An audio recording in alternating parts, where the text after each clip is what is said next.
वज़ीर आला केपी और वफाक के दरमियान मामलात जो हैं वो भी बिगड़ते ही चले जा रहे हैं। तरमीम का जिन जो है वो अपनी जगह, दूसरी तरफ देखें ना कि कैसा हमारा रवैया होता जा रहा है। अदालती हुक्म के बावजूद सुहेल अफरीदी को 5वीं बार भी इमरान खान से मुलाकात नहीं करने दी गई जब परसों, जिसके बाद सुहेल अफरीदी ने ऑब्वियस एक सख्त प्रेस कॉन्फ्रेंस की जिसके बहुत से मदरजात से इख्तलाफ करने की गुंजाइश है। हर शख्स अपने अंदाज में देखता है, कई जुमले शायद सख्त बोल गए। इस पर वफाकी हुकूमत ने गैर मामूली इकदाम उठाते हुए केपी हाउस पर रेड कर दी। बकायदा रात गए पुलिस एहलकार केपी हाउस पहुंचे। वो सुहेल अफरीदी और जुनैद अकबर के बारे में पूछते रहे। जब उन्हें बताया गया कि दोनों जो है वो केपी हाउस में मौजूद नहीं है, जिस पर पुलिस एहलकार जो है वो वारंट गिरफ्तारी की उन्होंने तामील कराई और चले गए। ये वफाक की जानिब से केपी के वजीर आला और बाकी रहनुमाओं को पैगाम था कि मफाहमत का कोई इम्कान नहीं, अब तसादुम होगा। नाज़रीन, मफाहमत की जो फिजा है वो पैदा करने का जो पहला फर्ज है वो किसका है? ज़ाहिर वफाकी हुकूमत का है ना। वफाक बड़ा भाई होता है ना। फर्ज करें कि अगर उन्होंने कोई गलत बात की है तो वफाक का फर्ज बनता है ना कि वो छोटे भाई को मनाए। सारी उम्र से हम सुनते हैं एक तो पंजाब बड़ा भाई, एक वफाक, फिर अब्बा हुआ ना। पंजाब बड़ा भाई है तो वफाक तो फिर बाप हुआ ना।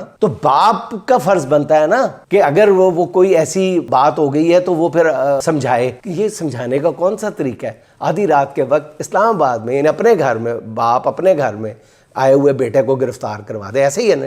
मतलब एक अजीब सी है कि सुहेल अफरीदी के अपने लीडर से मुलाकात बज़ाहिर एक मामूली सी बात थी नाज़रीन, पहले दिन भी अर्ज किया था, मगर हुकूमत की बचकाना जिद ने उसे पहाड़ से भी बड़ा मसला बना के रख दिया। अजीब सी बात है। मुलाकात से इस इनकार ने नाज़रीन लहजों में ऐसी तलखी भर दी है कि मामलात हर गुजरते दिन के साथ उलझते चले जा रहे हैं। अगर इस जिद से ये बताना मकसूद है कि हुकूमत अपनी जिद की बहुत पक्की है तो भी मान लिया, आप बहुत जिद्दी हैं, मान लिया। फार्म 47 की फतह ने जिद्दी तो बख्शी है हुक्मरानों को। हुजूर वाला थोड़ी सी आजिज़ी इख्तियार करें, वक्त बदलते देर नहीं लगती। कल खुदा न खास्ता आपको जेल की हवा खाना पड़ी तो मुलाकातें रोकना तो दूर की बात, आप इस दफा तो शायद आपसे मिलने भी कोई ना आए। थोड़ा सा हुक्मरानों को तदब्बुर और होशमंदी से काम लेना चाहिए।